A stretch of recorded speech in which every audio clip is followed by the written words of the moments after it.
Сайн байцгаана уу? Үзэгч та бүхэнд энэ өдрийн мэнд хүргэе. Санхүүгийн зах зээлийн үндэсний зөвлөлөөс бэлтгэн хүргэж буй иргэдэд санхүүгийн боловсролыг энгийнээр хүргэх зорилготой Fintech подкастын маань шинэ дугаар эхлэхэд бэлэн боллоо. Өнөөдрийн дугаараар бид 1072 хувьцааны ноогдлол ашиг, Эрдэнэс таамаглалын хувьцаат компани иргэдэд эзэмшүүлсэн хувьцаа, түүнд хуваарлагдсан ноогдлол ашигыг өвлөгчд шилжүүлэхтэй холбоотой асуудлуудаар ярилцах болно.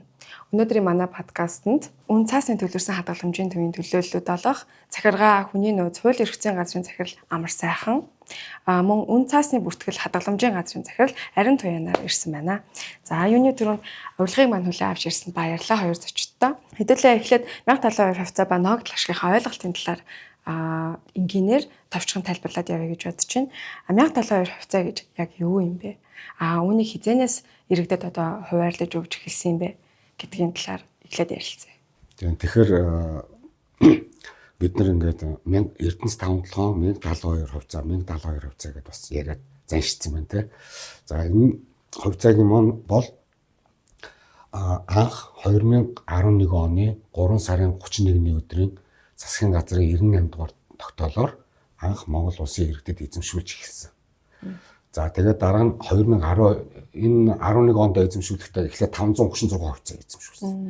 Дараагаар нь 2012 оны 4 сарын 12-ны өдрийн 116 дугаар тогтоолоор дахиад нэмээд 536 эзэмшүүлээд ингээд 1072 болсон. Ийм болсон. За энэ ямар учиртай хувьцаа юм бэ гэхээр Монгол улсын төрөөс байгалийн баялгаа иргэдтэй тэгш хүртээх зарчмыг үндсэн хуулиндаа тунхаглаад зарлалцсан. Тийм учраас энэ Монгол улсын иргэн бүрт энэ хувьцааг эзэмшүүлж түүнийх нь ноогдлол ашигыг одоо бэлэн мөнгөөр олгох хэлбэрээр ингэж нэг байгалийнхаа баялагийг тэгш хүртэнэ гэдэг нэг ийм л төрлийн бодлого явж байгаа. Түүнээс биш одоо зарим иргэд буруу ойлгоод байдаг ч нэг цалин тэтгэмж ч юм уу тийм зүйл бол огт биш. Энэ 1072 хувьцаа маань тэтгэмж ерөөсөө биш. За тэгээд Монгол улсын нэг улсын иргэд нь бүгдээрээ одоо нэг хувьцаат компанийн хувьцаа эзэмсэгч байдаг ийм одоо кейс тохиолдол гэдэг юм уу те. Энэ маань бол дэлхийд маш ховор. За Америк нэгдсэн улсад бол яг хуу Alaska Foundation гэж бол байдаг. Аляскийн одоо сан гэж. За тэр нь болохоор зэрэг яг нэг жилдээ нэг тэдэн төгрөг доллар гэдэг бас иргэдээр ноогдлол ашиг өгдөг ийм байдаг. Гэхдээ тэр нь бол бүх Америк улсын иргэд биш шүү дээ. Зөвхөн Аляскийн оршин суугчдад. Тэгвэл манай Монгол улсын кейс маань болохоор Монгол улсын бүх иргэд нэг хувьцаат компанийн хувьцаа эзэмшигч байна. За нөгөө 1072 сая өнгөрсөн сард ингээд тэр хувьцааны мөнгнүүд маань орж ирсэн шүү дээ. Тэгээ хүүхэд нөгөө өөрөөр орсон шүү дээ. Тэнгүүд зарим хүмүүс яа минийх юм дотоо орчвоо гэл. Тэгээдсэн. Энэ яагаад ингэж өөр дүнтэй орж байгаа вэ? Тэгээ өөрийнхөө хэдэн ширхэг хувьцаатай вэ гэдгээ яаж шалгах боломжтой вэ? За иргэн өөрийнхөө үнцаас одоо яг 1072 шиг Эрдэнэс таамаглалгаа хэрхэн одоо хэдэн ширхэг эзэмшиж байгаа талаарх лавлага бол юуны төрөнд өөрийнхөө эм мөнгөлөө зэсрүү одоо эм мөнгөл аппликейшн руугаа хандаад шалгах боломжтой байна. Хэрвээ Эрдэнэс таамаглалгаа эзэмшижвэл та Эрдэнэс таамаглалгаа тэдний ширхэг хувьцаа эзэмшиж чинь тэдний ширхэг тэр үнцаасны компани данстай байна гэж мэдээлэл гарч ирнэ. Үнцаасны компани дансгүй байх юм бол та үнцаасны компани данс нээлгээгүй байна. Та дансаа нээлгээрэй гэд мэдээлэлүүд гарч ирнэ. Бас нэг өөр шалгах боломж нь болохоор 1589 гээд манай үнцаасны төвлөрсөн хадгаламжийн тусгай дугаар байгаа. Тийшээгээ регистрийн дугаараа бичиж илгээхэд та Эрдэнэс таамаглалын тэдний ширхэг үнцаасыг эзэмшиж байна гэсэн мэдээлэлүүд гарч ирэх боломжтой байгаа. Иргэн өөрөө бас үнцаасны компани дээр хэрвээ дансаа нийлгэжсэн бол тэр үнцаасныхаа компани руу хандаад бас өөрийнхөө дансныхаа үлдэгдлийг шалгах боломжтой байдаг. За иргэн яагаад сая одоо өөр ширхгийг эзэмшээд ноогдлол ашигуд нь өөрөөр ороод энэ гэдэг асууж штэ тийм. Энэ болохоор юм учиртай байгаа. Анх 2012 оноос хойш эзэмшүүлж эхэлсэн гэсэн штэ тийм. Тэрнээс хойш засгийн газраас нэлээд олон хөтөлбөрүүд одоо арга хэмжээнүүд аваад Эрдэнэс таамаглалтай холбоотой нэлээд олон шатараатай тийм арга хэмжээнүүдийг авч ирж ирсэн. 2011-ээс 12 оны хувьд хооронд болохоор Эрдэнэс таамаглалгаа эзэмшиж байгаа иргэдээс яг нөгөө тодорхой хэмжээгийн төрт буцаан одоо судгуулаад одоо юу гэдэг худалдаад гэх юм уу сургалтын төлбөрөө төлөх боломжоор нь хангаж исэн. Тэгээд яг 2011-ээс 12 оны хувьд ондын хооронд оюутан байсан иргэд маань яг ихэнх нь ашигласан ашиглаад яг сургалтын төлбөртөө суудуулаад 536 ширхгийг 500 мянган төгрөгөнд үзүүлээд төрч буцаан худалдажсэн гэсэн үг. Бас нэг тийм одоо хувьцаа эзэмшигчдийн хувьд бол 1702-оос нь 536 асагдаад 536 ширхэг үлдэгдэлтэй байх нь байна.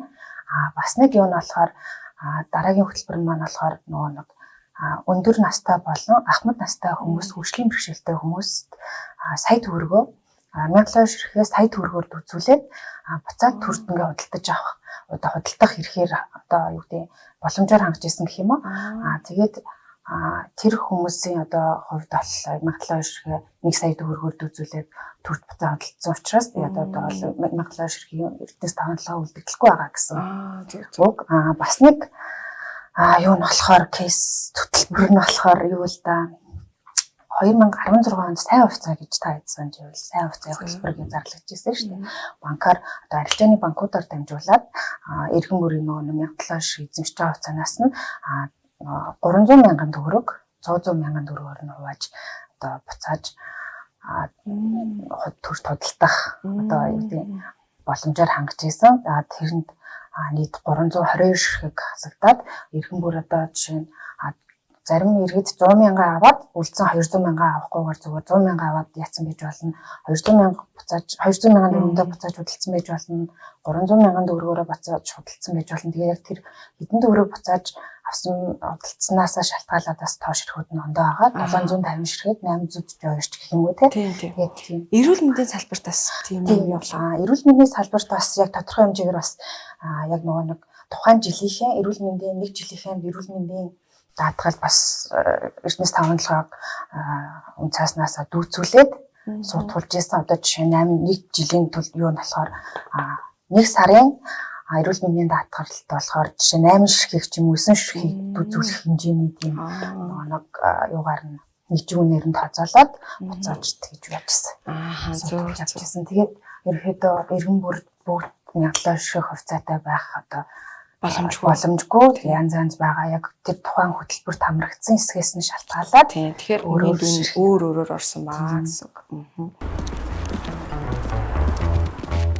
Сайн байна.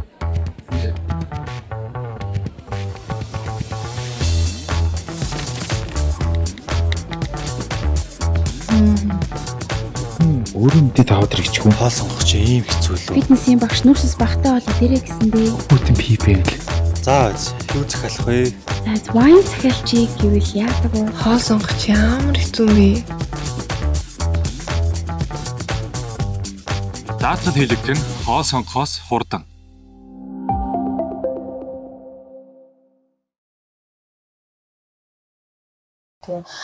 За тэгээд тухайн иргэний одоо эзэмшиж байгаа хувьцааны үлдэгдэл одоо жишээ үнцаас үлдэгдлээс нь шалтгаалаад иргэн бүрт одоо бас ногдол ашгууд одоо харилцаа адилгүй орсон байгаа. Жишээ нь эрдэнэс таванлагын хамгийн анх 2019 оныхоо ногдол ашгийг 20 онд тарааж ирсэн байгаа. 20 онд тарахдаа нэгж ногдол ашигт 90 төгрөгөөр тооцоолоод тарааж ирсэн. Түүнээс нөгөө татвар суудгаад 81 төгрөгөөр яасан нэгж ногдол ашиг тооцоод тарааж ирсэн гэсэн үг. Тэгэхээр 1700-т үржүүлэхээр нэг ерөөдөө 86 мянга хавцаа тийм ногдол ашигуд орж ирсэн. Сая болохоор 2025 оныхоо ногдол ашиг сая 4 сарын 30-ны өдөр багтаан тараасан. Тийм сая бол яг 63 мянган төгрөг нэгж ногдолт нэг 58 төгрөг 99 мөнгөөр тооцоолоод тэгээд иргэн бүрт байршсан байгаа даа. Тэгээд ерөнхийдөө эрдэнэс таванлагын үнцаас эзэмшиж байгаа Монгол улсын 3 сая 408 мянган иргэн 488 аж ахуй нэгж байна. Эрдэнэс таванлагын нийт гаргасан хувьцааны энэ болохоор нэг 20% яг ингээд Монгол улсын иргэн бүртэд ингээд эзэмшүүлсэн гэсэн үг тийм. За одоо өв залгамжлалын талаар хэдүүлээ ярьцгаая тий. Сая 4 сар тасан хуралдаанаар нас барсан иргэдийн юг ногдол ашгийг өв залгамжлуулнаа гэсэн шийдвэр гаргачихсан байгаа. Энэ маань 6 сарын 1-ний өдрөөс эхлэн хэрэгжинэ. За та энэ талаар яриач. Үүний ач холбогдол юу вэ? Тэгэхээр сая Монгол Улсын засгийн газрын 2026 оны 4 сарын 29-ний өдрийн 154-гээд тогтоолоор Эрдэнэс таванлагын хувьцааг эзэмшиж байгаад нас барсан хувьцаа эзэмшигчдийн 1072 хувьцаа эсвэл түүний үлдэгдлийг мөн түнд ногдох ногдол ашгуудыг өв залгамжлуулахын шийдвэрийг гаргасан байна. За ингэж өв залгамжлуулах шийдвэр гаргаснараа Эрдэнэс Монгол компани замун улсын бүртгэлийн ерөнхий газар үн цаасны төвлөрсөн хадгаламжийн төв гэсэн энэ байгууллагуудад бол энэ өв залгамжлуулах үйл ажиллагааг бол хэрэгжүүлээ гэсэн юм өргөгдсөн байж байгаа. За тэгээд энэ өв залгамжлуулах үйл ажиллагааг ер нь бол энэ саяны хэлсэн энэ төрийн байгууллагууд маань хоорондоо ярилцж байгаа. Аль болох иргэдийг одоо олон удаа нааш цааш нь явуулахгүй байх. Төрөө үйлчлэгээ одоо төргөн шуурхаа чирэгдэлгүй хүргийгээд ерөнхийдөө цахимжуулсан.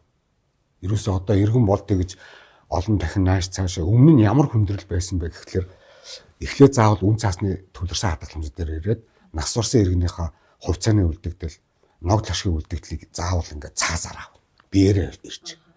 Тэрийгээ аваад нотрот руу очино. Нотрот дээр очингууд нотрот өөдөөс нь за та засаг даргын тодорхойлолттой авцаар тийм ээ гэрэлтийн баталгааныхаа лавлгаагаа байдаг төрсний нөгөө хаатар 01 гэдэг лавлгаагаа аваад иргээд ингээд нааш цаашаа маш олон явдаг ийм процесс байсан. За тэгвэл одоо энэ бүх үйл ажиллагаагаа үндсэндээ одоо төрөс цадангийн лавлгаанаас бусад лавлгаануудын бүгдийг цахимжуулаад ерөнхийдөө нөгөө цахим Монгол хөтөлбөр, цахим үндэстэн хөтөлбөр гэдэгтээ нийцүүлээд ингээд хийцэн байж байна. Тийм учраас иргэд маань бол одоо нэгд өдрөөс одоо мэдээлэл өгнө.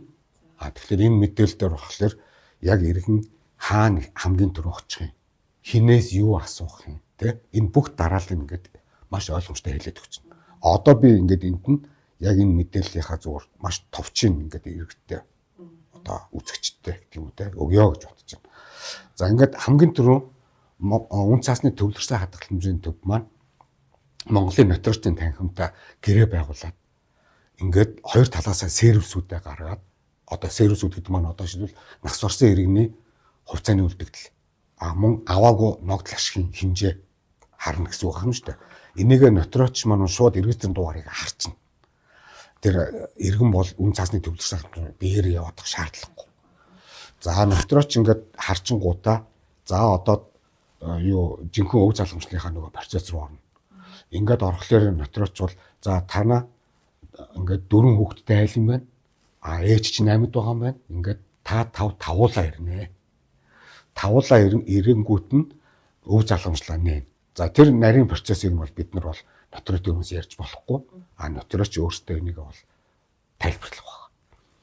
За ингээд энэ үн цаасны төвлөрсөн хадгаламж нотрот хоёр ингээд хоорондоо цахимжчна гэдэг бол маш том дэвшил болж байгаа юм ер нь бол. За мөн улсын бүртгэлийн ерөнхий газраас авдаг одоо саяны миний хэлдэг те хаатар 01 за мөн нөгөө гэрэлсний лавлгаа гэх мэт энэ лавлгаануудыг мөн түнчлэн юунаас авч байгаа шүү дээ. Өв нэх газрыг эхлээд тодорхойлох хэрэгтэй нотрочч. Өв нэх газрыг тодорхойлно гэдэг нь тухайн хувьцаа эзэмшиж байсан нас орсон иргэн маань хамгийн сүүлд хаана хинтээ амьдарч ирсэн юм бэ гэдгийг засаг тухайн одоо засаг захиргааны засаг даргын тодорхойлтыг албан ёсны гар хөлийн үсэгтэй хамаг тэмдэгтэй ингээ авчирч өгөх ёстой. За энийг бол мөн цахимжуулах асуудал яригдж байгаа юм байна. Тэг энэ бүх одоо нотлох баримтууд шаардж байгаа материалуудыг бүрдүүлснээрээ нотрочч маань за энэ хүмүүс одоо гэр бүлийн одоо хамтран амьдрахч байдаг юм уу те төрсэн хүүхэд нь байдаг юм уу төрсэн эцэг эх нь байдаг юм уу эсвэл үржилж авсан хүүхэд нь эсвэл үржилж авсан эцэг эх нь өв залгамжлагч мөн байна гэд өв залгамжлах эрхийн гэрчлэгийг үйлдэж өгөөд энэ бол бүр эртний хуулийн заасан асуудал. Тэгээд тэрийгэ нотротынхаа цахим системд QR кодоор баталгаажуулаад тавиад өгчдөг. За энэ QR коджуулсан өв залгамжлах эрхийн гэрчлэгийг иргэн бас ингээд аваад цаасаар наваад наашаа явуулах шаардлагагүй. Шууд цахим системээр үн цаасны төвлөрсөн хадгаламжийн төрөөд ирнэ. Тэрийг нь манай бүртгэгчид өмчлөг эрхийн бүртгэлээ хийгээд тухайн өвлөж байгаа хууль ёсны өвлөгчийн үн цаасныхын дансанд нь хувьцааг нь болон ногдол ашигын хуулийг хийгээд зэрэг оруулаад ингээд шийдвэрлэх өгч байна. Энэ тухай мэдээллийг notification-ыг ийм Монгол аппликейшн дээр хөгжүүлэлт хийцэн. Яг хөглөж зэрэг иргэн таны өв залгамжлаар ийм хувьцаа тийм ногдол ашигч нь үн цаасны чинь дансанд орлоо. Тэгээ хэрвээ та бэлэн мөнгө авахыг хүсэж ивэл үн цаасныхаа компанид хандаж арилжааныхаа банкны дансанд ногдол ашиг авна уу гэдэг.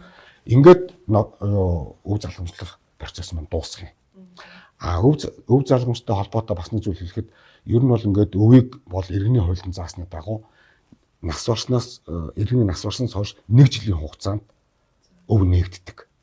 Тэгвэл хууль энэ иргэний хуулийн заасны дагуу яг үгээр хэрвээ зөвхөн одоо маргалдагчгүй тийм маргалдах өөр этгээд байхгүй зөвхөн энэ нэг өмчлөгч юм уу эсвэл энэ 3 өмчлөгч юу хуулисны өвлөгч байна гэдгийг нотроо тогтоож чадсан бол заавал 1 жилийн хүлээх шаардлагагүй. Тэгээд тэрнээс наан өвөө нээж болно гэсэн үг. Хууль ёсны өвлөгчд маань энэ одоо 1072 хувьцаа болон түүнийхээ ногдол шиг өвлж авах нэг болцол нь болохоор үн цаасныхаа зах зээлийн хуулиар заавал үн цаасны данстай байх шаардлага тавигддаг. Тэгэхээр өнөөдөр болохоор зэрэг Монгол улсын хэмжээнд 900 мянган үн цаасны дансгүй иргэд байгаад байна. Тийм байгаад байна тийм. Энэ чинь уг нь бол Монгол улсынхаа иргэнийхээ үүргийг биелүүлж энэ үн цаасныхаа дансыг уг нь нээгч явах хэрэгтэй юм байна. Тийм. Тэгэхээр энэ 900 мянгаас болохоор 600 мянган насан туршаагүй хүүхэд. 300 орчим мянган насанд хүрсэн иргэд бичдэг. Тэгэхээр энэ 900 мянган үн цаасны дансгүй иргэдээс хууль ёсны өвлөгч болох магадлал маш өндөр. Тийм учраас энийг нотрот дээр одоо ингээд өв залгамжлах эрхийн гэрчлэгээ нээхээс өмнө нотротч бол шаардлага тавина. Та үн цаасны дансаа нээлгээ гэж. За үн цаасны дансыг нээх нь төрийн манай ариун нийт захирлын хэлдгээр те хоёр одоо тийм хөлбөр байгаа. Нэг нь болохоор Монгол руу ороод профайл гэж ороод төрд байгаа миний мэдээлэл гэж ороод үнэт цааснууд хувьцаа гэдээ оронгууд хэрвээ үн цаасны данс нээлгээгүй бол иргэн та үн цаасны данс нээлгээгүй байна. Үн цаасны данс нээлэхгүй гэж асуусан болж байгаа. Нээлгэн гэдэг дарангууд 20 санхүүгийн зохицуулах оноо тушаал шийдлээ авцсан 20 үнэт цаасны компани цахимаар үн цаасны данс нээдэг ап руу үсрээд орж байгаа. Энэ дээр бол гэрээсээ гарахгүй байж байгаад үн цаасныхаа дансыг нээлэх боломж байна. Хэрвээ ингэхгүй гэж байгаа бол өөрийнхөө биеэр аль нэг 53 үн цаасны компанийн аль нэгэн дээр очиод үн цаасныхаа дансыг нээлгэж хэрэгтэй байна. Ингээд идэвхтэй байж байгаа арилжааныхаа банкны данстай холбуулаад өгч байна. За хэрвээ одоо нөгөө өвлөгч нь хит хитэн хүнтэй хит хитэн өвлөгчтэй байвал яах вэ гэдэг асуулт. Тийм. Тэгээ мөн нөгөө насан туршаагүй хүүхдтэй байх юм бол бас гадаадад байгаа иргэн байх юм бол ингэн. Тэгэхээр Монгол Улсын иргэний хуулиараа энэ хэд хэдэн одоо хуулисны өвлөгч байгаа бол энэ нийт хөрөнгийг өвлөгдөх хөрөнгийг яаж хуваах вэ гэдгийг маш тодорхой зараад өгсөн байна. Бүгд адил тэнцүү хувааж авна гэж заасан. Тэгэнгүүт өвөөсөө татгалзах гэж ойлголт байна. Тэгээ одоо шилбэл 5 хүүхэдтэй айл байхад 4 ах нь за ерөөсөө бид 4 татгалзлаа. Хамгийн бага дүүтэй 1072-ыг нь 763 мянган төгрөгийнх нь ногдол ашигтай өвлүүлчихье гэвэл иргэн хамгийн ойр байж байгаа нотрот дээр очивол би өвөөсөө татгалзаж байна гэдгийг баталгаажуулаад нотрот тэр нь баталгаажуулаад QR коджуулаад системд хийчихдэг. Тэгэнгүүт өв нээж байгаа газрын нотрот чинь нөгөөдгийг татж аваад тэгээд хамгийн бага дүүдэм өв залхамжлах эрхийн гэрчлэгийг нэгэд өгчнө гэсэн. Насанд хүрээгүй хүүхдийн тухайд гэх юм бол энэ ч мөн адилхан Монгол Улсын иргэнийхээ хуулиар зохицуулагддаг. Эцэг их байхгүй бол асар хамгаалагч байхгүй бол харгалзан дэмжигч.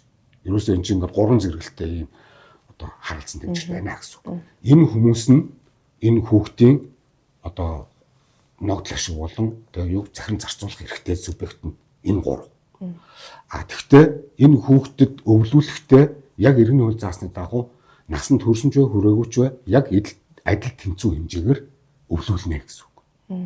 Тэгэхээр өөрөлдвөл насанд хүрээгүй хүүхдээр үн цаасны данс нэгдэн тэр үн цаасныхаа дансанд нь хувьцаа болон ногдол ашиг нь адил тэнцүү хэмжээгээр ингээд хийгдэж өчнө гэсэн үг. За гадаадад байгаа иргэн бас гадаадд байгаа иргэдийн хувьд бол гадаад болж байгаа Монгол Улсын элчин сайдын яамд консулын газарт болохоор консулын газар маань өөрөө нотрочийн үр гүйцэтгэгч байж байгаа. Тэгэхээр энэ нотрочийн үр гүйцэтгэгч мөн тэнд элчин сайд яам болгон дээр улсын бүртгэлийн ерөнхий газрын нэг улсын бүртгэгч томилогдсон ажиллаж байдаг. Энэ хоёр хүн маань мэдээлэлээс олчих замаар тэр өвөгийг нээх асуудлыг ингээд шийдэж өгчнө гэсэн үг. Ер нь бол 100% бараг захимдсан гэж хэлэхэд болох юм байна Ер нь бол 100% захимдсан гэж хэлж болно. Төрний миний хэлдэгчлэн төрөл садангийн лавлгаа гэж гардаг. За төрөл садангийн лавлгаа ч юм бол одоо энэ хүн хоёр ямар төрөл садангийн холбоотой юм бэ тийм. Үеэлүүд юм уу, хаяалууд юм уу, эсвэл ач юм уу, зэн юм уу, зэнцэр юм уу гэх мэт энэ лавлгаа гардаг. Энийг бол улсын бүртгэлийн ерөнхий газар бол нөгөө хүний хувийн мэдээлэл хамгаалах хуулийнхаа шаардлаганд нийцүүлээд энийг бол захимаар өгөх боломжгүй байна. Тийм учраас энэ зөвхөн энэ төрөл садангийн лавлгаа бол өөрийн биеэр очиж авна. Бусад одоо нөгөө төрний миний хэлдэг те засаг даргаас авч байгаа лавлгаа, за мөн улсын бүртгэлийн нөгөө гэрэлсний лавлгаа, төрсний лавлгаа гэх мэт ингээд энэ лавлгаанууд бол бүгд захимжсан гэж болох байна. 138 мянган иргэний 111.2 сая ширхэг хувьцаа, 66.4 тэрбум төгрөг өв залуучууд өвлө авахыг нэгцэн гэсэн мэдээлэлээс. Сайн байна.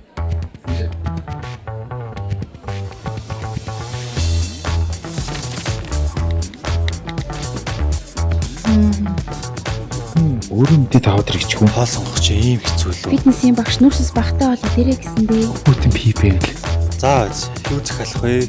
за wine захиалчийг гэвэл яадаг вэ? Хоол сонгох чи ямар хэцүү юм бэ? Даатгал хэлэгдэх нь хоол сонгохоос хурдан.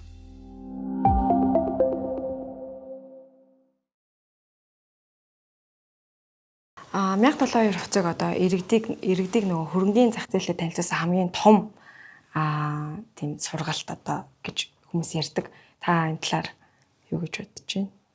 Тийм ерөнхийдөө одоо хөрөнгөний зах зээлийн талаар ерөнхийдөө уг нь бол тийм мэдлэг бол ховс байсан шүү дээ. Биднээс давнлаа монголоор шиг эзэмшүүлж гиснээс өсөөлөл хүмүүс аягүй их хөрөнгөний зах зээлийн талаар мэддэг боллоо. Ногдол ашиг гэж юуны талаар мэддэг боллоо. Цаасаа яаж одоо баталгаажуулж өөрийнхөө нэр дээр яаж өөрийн болгож тэг баталгаажуулж авахын талаар ч гэсэн аягүй их мэдлэгтэй болж байна. Тэгээд энийгээ дагаад одоо сая амар сайхан даргын хийснээр 900 мянган иргэн дансааны хэлгээгээр нэгж штэ тий. Тэр иргэд маань бас ч гэсэн одоо тодорхой хэмжээгээр одоо 3 сая 500 мянган хүн эзэмшиж байгаас 900 мянган хүн дансааны хэлгээгүй байна гэдэг чинь үлцэн 2 сая гаруй хүн маань бол ерөнхийдөө л үн цаасны компани дээр дансааны хэлэгцэн үн цаасаа эзэмшсэн ямар нэгэн байдлаар хөрөнгөний зах зээлийн талаар мэдээлэл олчихсон гэсэн үг тийм болж байгаа л яг даваа талтай тийм. Зөвхөн ногдол ашиг төвлөрөхөөс гадна өөр ямар эрх үүрэгтэй гэдгээ иргэд мэддэг шаардлагатай биш. Шаардлагатай бай. Одоо жишээ нь нөгөө ард иргэд маань бас яг бас хөрөнгөний зах зээлийн талаар бас яг гүн үзье бас мэдлэгтэй ч гэх юм уу те. Арай бас яг тийм санхүүгийн боловсролын талаар бас юу байгаа тахшгүй зарим нэг одоо масс хэмжээнд бас яг тодорхой наривчсан нөгөө баг наснаас нь эхлээд тийм сургалт зөвлөгөө ордгоо боллоо ч тийм үү те. Бас мэдлэг тутмаг байдаг шүү дээ. Тэгэл ерөөхдөө бас нөгөө нэг зарим иргэд ногдол ашиг одоо энэ чинь ногдол ашиг хорилж байгаа хэлбэр шүү дээ тий. Тэгээ ногдол ашиг одоо хувьцаа орсноо гэж асуух жишээ нь тий. Яг энэ нөгөө эндуурж бас ингэж ярих юутай гаддаг байхгүй юу. Ерөнхийдөө хувьцаа эзэмшигчсэн нар маань ногдол ашиг авах хэрэгтэй байгаад гэдгийг бас мэдээд байна тий. Тэгмээ өөр ямар эрхтэйг бас мэдэхгүй байгаад байдаг. Төдийлэн сайн мэддэггүй шүү дээ. Тэгэхээр хувьцаа эзэмшигчдээ юуны төрөнд компани тухай хуулиараа хувьцаа эзэмшигчдээ хуралд оролцох хэрэгтэй. Одоо ногдол ашиг хүртэх хэрэгтэй. Тэгээд хувьцаа эзэмшигчдээ хурал дээрээ санал өгөх хэрэгтэй тий. Тэр компанийнхаа үйл ажиллагаанд одоо тодорхой хэмжээгээр өөр эзэмшиж байгаа ширхээрээ үйл ажиллагаанд нь тайлан баланстай танилцах хэрэгтэй гэж ийм хуулиар заасан эрхүүд бол зөндөө байгаад байгаа. Тэгэхээр ерөөхдөө хувьцаа эзэмшигчд маань одоо яг ногдол ашиг авах эрхэл сайн мэдээд байна. Тэгээд яг тэр тухайн жилийнх нь яг компани хувьцаа эзэмшний хэрвээ хурал зарлах юм бол одоо хувьцаа эзэмштэйгээ эзэмшигчийн үүргийг ухамсарлаад бүгдээрээ тийм хувьцаа эзэмштэй хуралд идэвхтэй оролцож байгаарай гэж хэлье. Олон улсын хөрөнгөний зах зээлтэй Монгол улсын зах зээлийг харьцуулбал одоо хэр төвшөнд явж байгаа вэ? Хэр ялгаатай явагдаж байгаа бол? Ерөнхийдөө Монгол улсад ч одоо яг хөрөнгөний зах зээл үүсч хөгжөөд бараг 30 гаруй жил болж байна шүү дээ. 30 жил бид хөрөнгөний зах зээлийг анх хөрөнгө оруулалт эрх хэмжиж буюу цэнгэр тасалбараар төсөөлөл тэр үеэс л 1991 оноос хойш хөрөнгөний зах зээлийн өсөл хөгжил яригдаж эхэлнэ. Гэхдээ бусад дэлхийн одоо олон улсын хөрөнгөний зах зээлүүдтэй ингээд манайхыг бол харьцуулбал яг зах зээлийн хэмжээ бага байгаа дээ. Ерөөхдөө нөгөө гадаадын хөрөнгө оруулалтаас яг сансын хэмжээнд гэдэг хангалттай хэмжээнд бас хөрөнгө оруулагч маань бас орж ирэх бүрдээгүй байна. Одоо жишээ нь зах зээлийн нөхцөл байдлын тийм одоо бүрдээгүй явах хөрөнгөний зах зээл дээр одоо нэг 3000 гаруй л гадаадын хөрөнгө оруулагч иргэн аж ахуйн хийж байх чинь тий. Тэгэхээр яг гадаадд бол тий олон улсад бол бидний манай зах зээлээс харьцуулшгүй багш таа зах зээл байгаа даа шүү дээ тий. Тэгээд ерөнхийдөө бас манай хөрөнгөний зах зээл чинь бас дэд бүтцийн хувьд бас яг юм бас бүх ажлуудаа юм цахим болгох тий. Одоо гадаад улстай харьцуулбал яг юм цахимжуулалт дээрээ гэх юм уу бас ажиллах шаардлагатай гэж харж байгаа шүү дээ.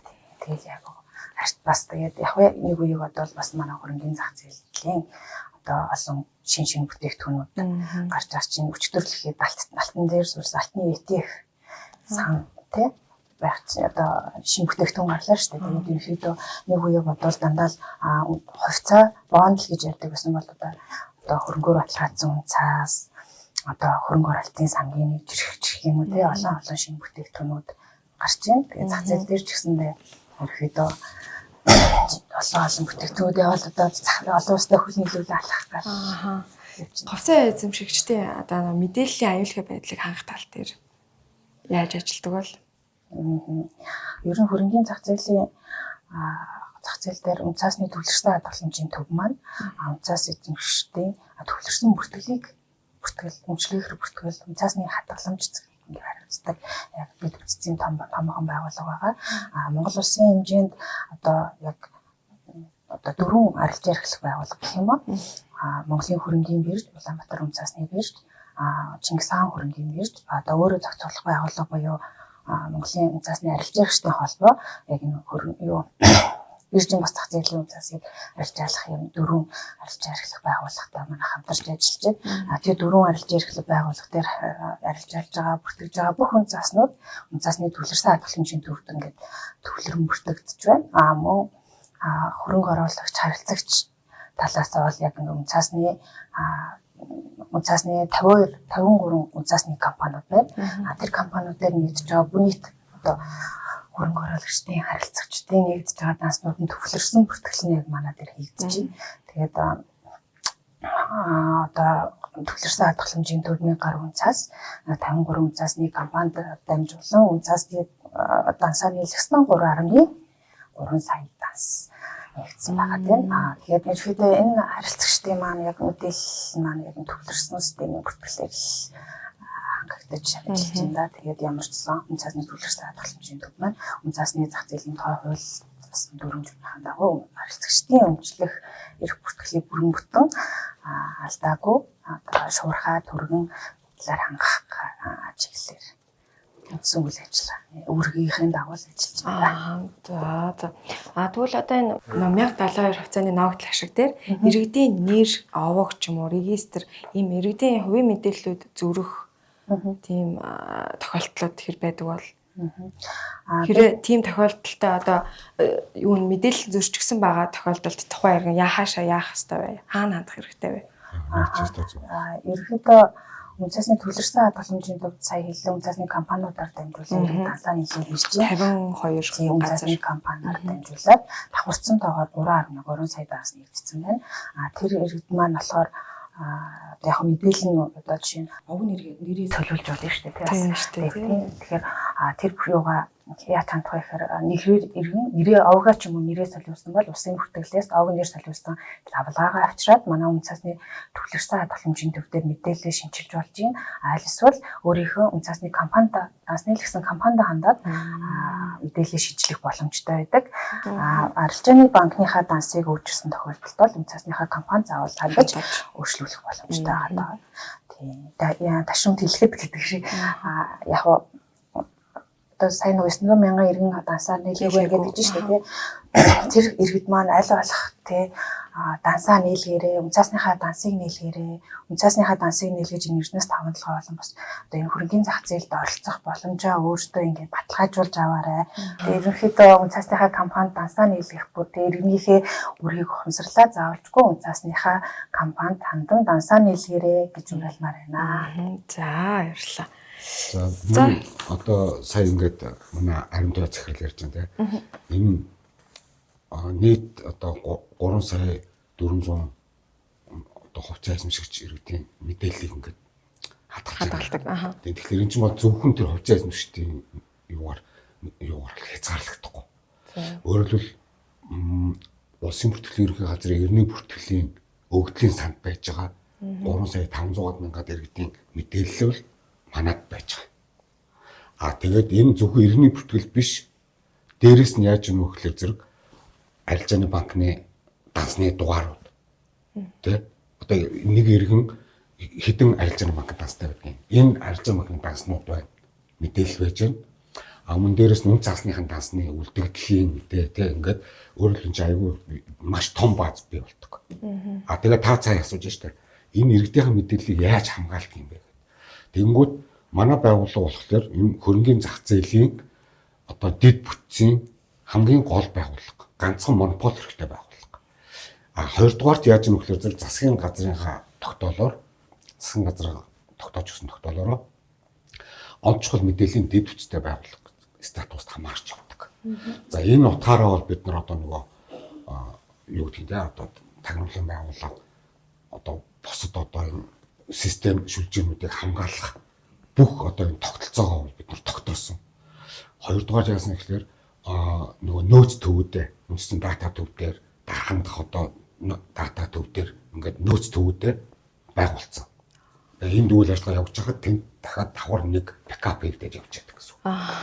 За хоёрдугаар яаж юм бэ гэхээр бүх техник тоног төхөөрөмж бүгдийн сүүлийн үеийн одоо мэдээллийн аюулгүй байдлын аудит хийлгэсэн манай.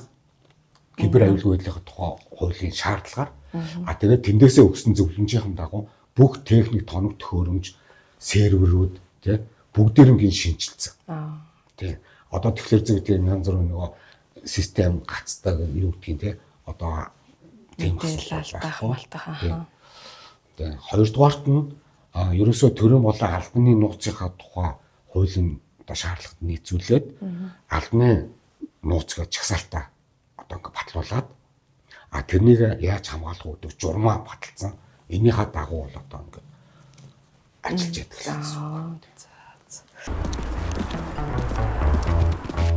Сайн байна.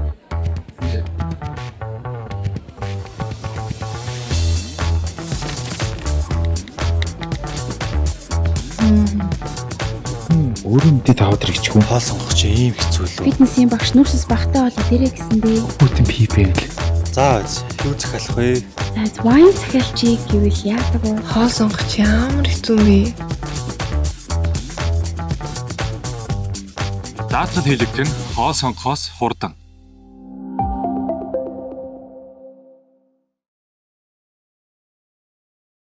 (2023 оны 12 дугаар сарын 31-ээс өмнө төрсэн Эрдэнэс 5 толгой хувьцаа эзэмшдэг хүүхдүүд үнэт цаасны дансаа нээнэ.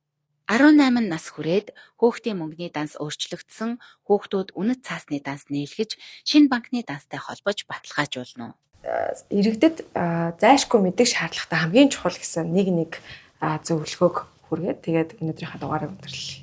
Тэр яг ингэдэг түрүүн ариун захирал ярьсан 2012 онд анх хөгжлийн бэрхшээлтэй иргэд өндөр настнуудад 1072 хувьцаа сая төгрөгөөр үнэлж хагаад төрдөө худалдсан.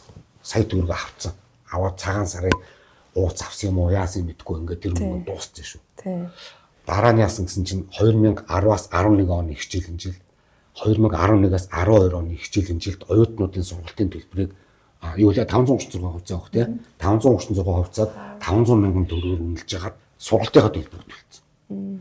За мөн эрүүл мэндийн даатгалын одоо шимтгэлийг 8 хувьцаагаар юм 9 хувьцаагаар авчаад төрдөө худалдаад. бэлэн мөнгөөр төлөхгүй би энэ хувьцаагаар төлнө гэж төлцсөн. За тэгэнгүүт ямар асуудал үүссэн бэ гэсэн чинь дахиад энэ дэш нөгөө юу байгаа юм шүү дээ. Сайн хувьцаа.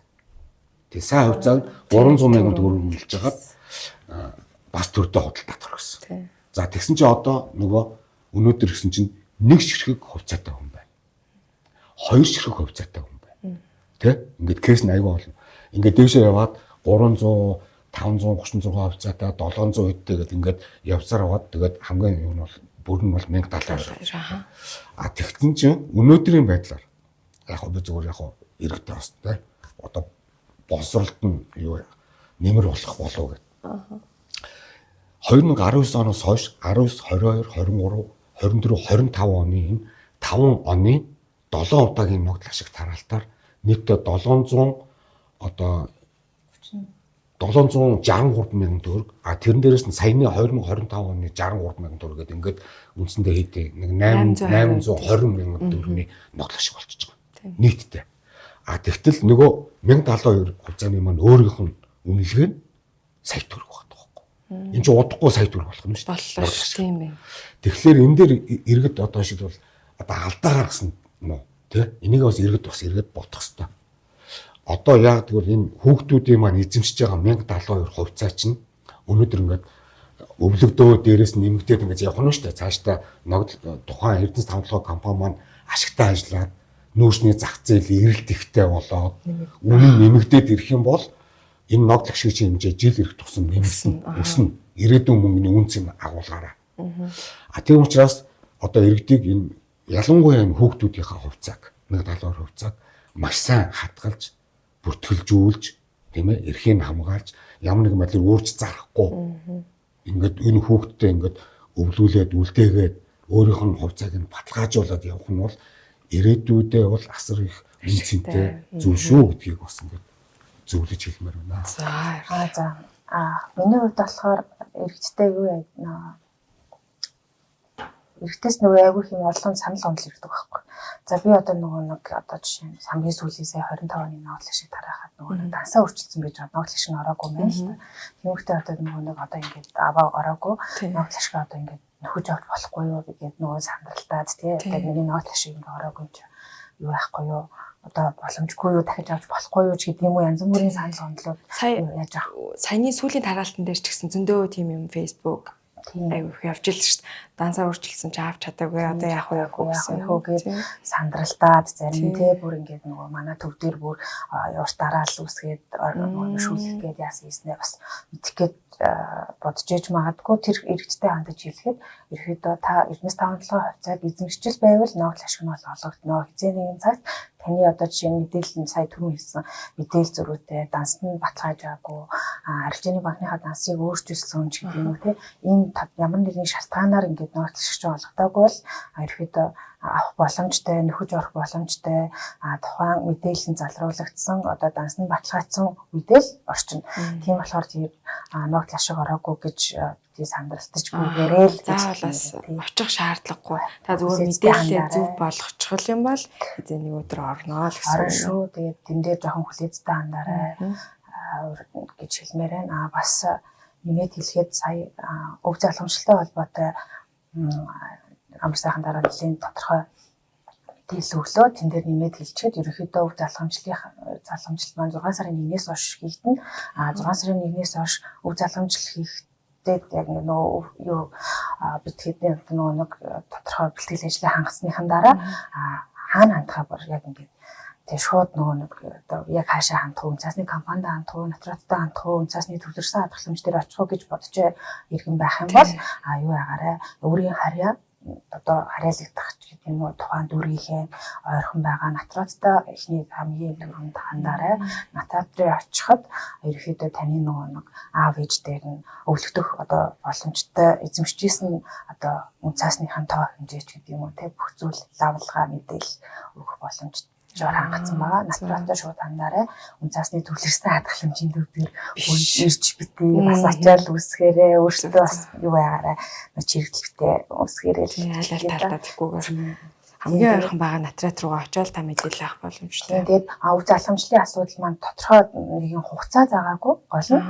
Тэгээд тэдний дотор заавал үе залхамжлалт аваарай гэсэн тийм хугацаа заагаагүй учраас тэгээд бас тайван хэлээцтэй. Тэгээд ямар ч байсан тэр 6 сарын 1-ээс өв нэгдэх асуудал яригдах юм бол натрат дээр очиод хамгийн дөрөнд очиж зөвлөгөө мэдээлэл аваад аваарай гэж хэлээ да. Гэхдээ натрат дээр бас очиод нөгөө яг аав ээж дээрээ үнцаас эзэмшижээс хэсгээ бас мэдчихэж очих хэрэгтэй тий. Бас нэг чи нөгөө ажил хийж байгаа юм чинь бас нэг ачаал үүснэ. Тийм болохоор эхний ээлжинд 15-89 руу тий ямар ч нөгөө одоо өөрийн телефоноос та өөрийнхөө регистрийн дугаарыг бичээл шууд тийм хэдэн ширхэг эзэмшиж байгаа гэдэг мэдээлэл авчих юм бол эзэмшижсэн юм байна. Бас тодорхой хэмжээ эзэмшээгч иргэн бас байж байгаа. Аав ээж бас эзэмшижсэн эзэмшээгүй мэдж байгаа. Итгэхгүй байж байгаа бас нөгөө яг аавч нөгөө толцсон гэж болно шүү дээ тий. Яг тэр иргэдийн хувьд бол тэгээд ямар ч байсан эзэмшижсэн бол тэгээд натрат руу очиж хандаарай л гэжлээ. За баярлалаа. Тэгэхээр бас нэг юм хэлэхэд 2011 оны 3 сарын 31-ний өдрийн 98 дугаар засгийн газрын тогтоолоор анх эзэмшүүлсэн гэсэн тийм. Тэгэхээр зэрэг өөрөөр хэлбэл энэ яг хувьцаа эзэмшигч нас орсон иргэн гэдэг хэн хамаарат байгаа юм бэ гэхээр яг энэ 2011 оны 3 сарын 31-ний өдөр амьд үжсэн хүмүүс гэж ойлгож байна. Тэгээд тэрнээс хойш өнөөдрийг болтол нас орсон хувьцаа эзэмшигч гэдэг ойлголт орж байгаа юм шүү. За өнөөдрийн маань подкастт урилгын маань хүлээн авч ирсэн хоёр зочдод маш их баярлалаа. Иргэдтэй мөн 1072 хувьцаа болон түүний ногдол ашигын талаар тодорхой хэмжээнд энгийнээр мэдлэг олгосон байх гэж найдаж байна. Ингээд дараагийн дугаараар уулзалтаа түр баяртай.